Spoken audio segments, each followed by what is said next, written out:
नमस्कार शिवाय दोस्तों, हर हर महादेव। स्वागत है आपका मेरे यूट्यूब चैनल रुद्र शक्ति दर्शन में। आशा करता हूं कि आप सभी स्वस्थ हैं, कुशलता से होंगे। दोस्तों, इससे पहले वाली वीडियो में मैंने आपको श्रावण मास की तैयारी कैसे करनी है, पूजा घर और घर को पवित्र कैसे करना है, स्थान देवादिदेव भोलेनाथ माँ पार्वती को आसन क्या देना है, वस्त्र क्या देना है, ये आपको बताया। और इस वीडियो में आपको बताता हूँ कि पूजन कैसे करना चाहिए और क्या क्या आपको कर सकते हैं सावन में। तो चलिए शुरू करते हैं दोस्तों। देखिए दोस्तों, जैसा कि मैंने बताया था कि आसन देकर श्वेत का वस्त्र का आपको श्वेत बागंबर का वस्त्र दीजिए भोलेनाथ को, और माँ को लाल रंग का अगर चुनरी देते हैं, लाल रंग की साड़ी देते हैं, और बाकी जो भी श्रृंगार के सामान हैं आप माँ को अर्पण कीजिए। चलिए, तो मान लीजिए जैसा कि आपका श्रावण का पहला दिन है, तो सर्वप्रथम दोस्तों आपको बिल्व पत्र का एक पत्ता ले लीजिएगा। 3 जुड़े होते हैं, उसको एक पत्ता माना जाता है। एक बीच में होता है, 2 साइड में होते हैं। आपको बिल्वपत्र, दूध, शहद, ये 3 चीज़ें जो हैं ये आपको निश्चित ले लेनी है, ठीक है। और प्रसाद आप जो भी अपनी इच्छा से ले सकते हैं वो ले लीजिएगा। और देखिए दोस्तों, आप जो भी एक सामान लेते हैं वो 2 हिस्सों में दे करके एक सर्वप्रथम आप महादेव को दीजिएगा वो चीज़ें, और उसको अर्पण करने के बाद फिर माँ आदिशक्ति पार्वती को दीजिएगा। तो इससे होता क्या है दोस्तों, और जैसे भी आप वस्त्र पहनाते हैं, जैसे कि एक वस्त्र आपने भोलेनाथ को बागंबर पहनाया, ऊपर आपने उनको उठाया हुआ है वस्त्र, और जो माँ की चुंदरी है और भोलेनाथ का जो सफ़ेद वस्त्र है उसको एक में बांध दीजिएगा, जैसे गठबंधन कर दिया जाता है। इसके बाद आप पूजन प्रारंभ कीजिए। बिल्वपत्र जरूर रखिएगा। श्रावण में एक बिल्वपत्र, मैं नहीं कहता कि आप सैकड़ों बिल्वपत्र चढ़ा दीजिए, नहीं, एक ज़रूरी है। एक भोलेनाथ को चढ़ा दीजिएगा, एक माँ को चढ़ा दीजिएगा। एक आदमी एक बिल्वपत्र जरूरी चढ़ाए पंचाक्षरी मंत्र के द्वारा। और सर्वप्रथम देखिए दोस्तों, इससे पहले जब आप आवाहन करते हैं तो आप ये आवाहन करिएगा कि हे भोलेनाथ, मैं आपका और माँ आदिशक्ति जगदम्बा पार्वती का आवाहन करता हूँ, और आप पूरे श्रावण मास मेरे घर में आकर के निवास करिए और हम सबका कल्याण करिए, हम सबको सभी सुखों से परिपूर्ण कीजिए, हम सबको सद्बुद्धि प्रदान करिए, और पूरे श्रावण मास आप मेरे घर में निवास करिए।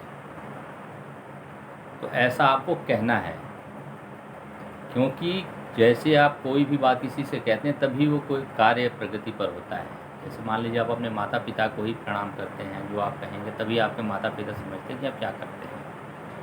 तो भगवान भी वही चीज़ है। भगवान को आप जब तक नहीं कहेंगे कोई चीज़, तो भगवान भी अपने भक्ति परीक्षा लेते रहते हैं, ऐसा बात नहीं। तो आपको ये आवाहन करके ये बात ज़रूर बोलनी है जो मैंने आपको बोला कि आपको निवास करना है। उसके बाद दोस्तों, जो भी आपका जैसे आप पूजन करते हैं करिए, बिल्वपत्र चढ़ाइए, प्रसाद चढ़ाइए। प्रसाद में देखिए दोस्तों, खीर जरूर बना लीजिएगा। 1 महीने तक देवादिदेव भोलेनाथ को और माँ आदिशक्ति पार्वती को आप लोग उसमें सूखे फल डाल करके बढ़िया खीर बना लीजिएगा। खीर अगर जो आप देवादिदेव भोलेनाथ को और माँ पार्वती को देते हैं तो आपको किसी प्रकार का कोई और भी प्रसाद चढ़ाने की आवश्यकता ही नहीं है। खीर बहुत ही ज़्यादा प्रिय होती है भोलेनाथ को और माँ को। माँ के जो भी स्वरूप हैं उनको खीर बहुत ज़्यादा पसंद होती है, क्योंकि आप जब खीर देते हैं तो उस खीर को जैसे कि आप हवन करते हैं तो उसमें हवन में भी आप देते हैं तो बहुत ज़्यादा आपको लाभ देता है, क्योंकि खीर एक ऐसा प्रसाद है जिसका उपयोग हर पूजा पाठ में किया जाता है, और अंत में हवन में उसकी आहुति भी दे सकते हैं। तो खीर ज़रूर आप चढ़ाइएगा। और उसके बाद जो भी आपके दुख हैं, जो भी बातें हैं, वो जैसे आप डॉक्टर के पास आप कोई भी अपना रोग के बारे में बताते हैं, कुछ छुपाते नहीं, वैसे ही आप भोलेनाथ माँ पार्वती से आप जो भी अपनी बातें हैं, आपके जो भी कष्ट हैं, वो उनसे कह दीजिएगा। और उनसे कहने के बाद कहिएगा कि इससे हमारा कल्याण करते रहें और इन सभी चीज़ों से हमें मुक्त करें। तो होता क्या है कि जो भी आप बातें बोलते हैं भोलेनाथ से, माँ पार्वती से, तो आप किस रूप में उनसे बोल रहे हैं वो बात, या तो आप उनको माता पिता के रूप में बोल रहे हैं, या तो आप भक्त के रूप में बोल रहे हैं, तो आपका जो प्रकार है, शैली, किस शैली में, किस भाव से आप अर्पण कर रहे हैं कोई भी चीज़ उनको, वो उसी भाव से लेते हैं।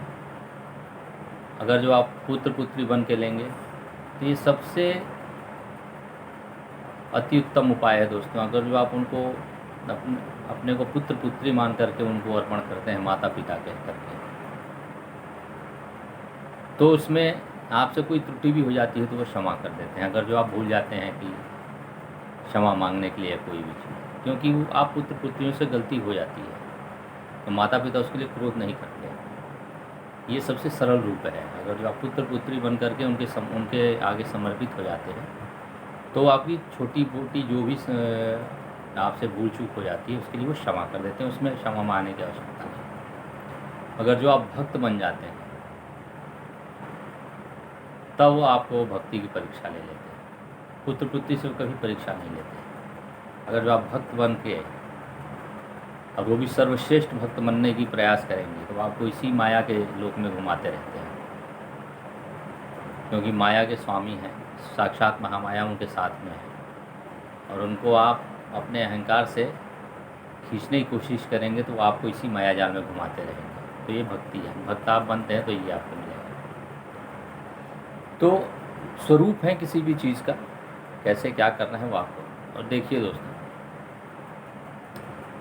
आपको करना ये है कि समर्पण का भाव आपका कैसा है, आपका अंतरात्मा जो है, आपका जो मन है वो निर्मल है कि नहीं है। ठीक है, आप हर चीज़ कर रहे हैं लेकिन आपके अंदर है कि किसी का हानि कर दें, किसी का कोई भी चीज़ को हम हड़प लें, कोई भी चीज़ जो है ले लें उसका। तो सर्वप्रथम दोस्तों अपने चरित्र को आपको सुधारना है। पूजा पाठ हर चीज़ लागू तभी होता है जब आपका चरित्र निर्मल होता है, आपकी अंतरात्मा स्वच्छ होती है। भगवान आपकी अंतरात्मा को देखते हैं, क्योंकि कहते हैं लोग कि सुना होगा कि आह लगती है। आह क्या होता है? जो अंतरात्मा से जो आवाज़ें निकलती हैं, अंतरात्मा से जो भाव उत्पन्न होते हैं वही भगवान पकड़ते हैं। मुंह से कहने वाली बात नहीं है। मुंह से आप कुछ कह रहे हैं, आपके मन में कुछ और है, तो जो आपके मन में भावना होगी उसी का फल भगवान आपको देते हैं। इसीलिए कई लोग कहते हैं कि हाँ जी हमने तो ऐसे ऐसे इतने महामृत्युंजय का जाप कह दिया, इतना हमने पंचाक्षरी मंत्र का जाप कर लिया, हमारा तो कल्याण ही नहीं हो रहा है। नहीं हो रहा है क्योंकि आपने मुंह से वो बातें कही हैं, लेकिन जो उस मंत्र को पढ़ते वक्त जो आपकी अंतरात्मा थी वो तो कहीं दूसरी जगह लगी हुई थी। आपकी अंतरात्मा दूषित थी उस समय। तो सर्वप्रथम अपनी अंतरात्मा को सही करिए। अगर जो आपने किसी को दुख दिया है तो उसको सुख दे करके उसकी भरपाई कर सकते हैं। तब अगर जो आप सही से आप कोई भी चीज़ करते हैं तो वो चीज़ आपको सकारात्मक परिणाम देने लगेगी और भगवान का जो आपका भगवान का आशीर्वाद होगा आपके सदैव बना रहेगा। तो आशा करता हूँ कि ये पूजन विधि जो भी बताई हैं ये अवश्य करिएगा, क्योंकि जैसे भी आप आवाहन करेंगे तभी भगवान आपके पास आएंगे। आप उनको रहने के लिए कहेंगे तभी वो आपके पास में रहते हैं। आप उनको खाने के लिए कहेंगे तभी वो खाते हैं। आप विश्राम करने के लिए कहेंगे तभी विश्राम करते हैं। आप उनको भ्रमण करने के लिए कहेंगे तभी वो भ्रमण करते हैं, क्योंकि भगवान के रूप जो है वो अनेकों हैं, पूरे ब्रह्मांड के हर कण में समाहित हैं वो। तो आपको जो बता रहा हूँ आप बढ़िया से करिएगा, ध्यान लगा करके अंतरात्मा को निर्मल करके, आपको परिणाम सुखद मिलने वाले हैं। तो ये श्रावण मास का पूजन विधि, जैसे कि मैंने माँ पार्वती और भोलेनाथ के साथ में पूजन का विधि बताया, इसे आप करके एक बार अवश्य देखिएगा, आपको परिणाम 100% बढ़िया मिलेगा। और आप अपने कर्म सुधारिए। सबसे पहले कर्म बहुत ज़रूरी होता है दोस्तों सुधार। जो कर्म नहीं सुधार सकते उसको महामृत्युंजय मंत्र भी मुक्त नहीं कर सकते, ये समझ जाइएगा। तो आशा करता हूँ कि ये वीडियो आपको जो पूजन विधि है बहुत ही पसंद आएगी। इसे शेयर जरूर करिएगा दोस्तों, क्योंकि ये जो चीज़ें हैं ये आपको कोई नहीं बता पाएगा। ये चीज़ें अनुभव की जाती हैं साधना के द्वारा। आप साधना कर सकते हैं, जिसके लिए बहुत समय लगता है, बहुत टाइम लगता है। तो साधना करेंगे तभी चीज़ों को आप महसूस कर सकते हैं। तो ये चीज़ें करिएगा, आपको 100% परिणाम मिलेंगे और आप कहेंगे कि मैंने क्या कहा, लेकिन अपना चरित्र और कर्म सही करके। तो इसी के साथ मेरे चैनल को सब्सक्राइब करते रहिएगा, प्यार देते रहिए अपना। और ऐसी ही लाभकारी वीडियोज़ आपके लिए डालता रहूँगा। तो इस श्रावण मास में देवाड़ी देव भोलेनाथ माँ पार्वती आपका कल्याण करती रहें आप सभी लोगों का। आप सभी लोगों पर अपनी कृपा दृष्टि बनाए रखें। इसी के साथ मैं ये वीडियो समाप्त करता हूँ। धन्यवाद दोस्तों। हर हर महादेव, नमः शिवाय, जय माँ आदिशक्ति जगदम्बा। धन्यवाद दोस्तों।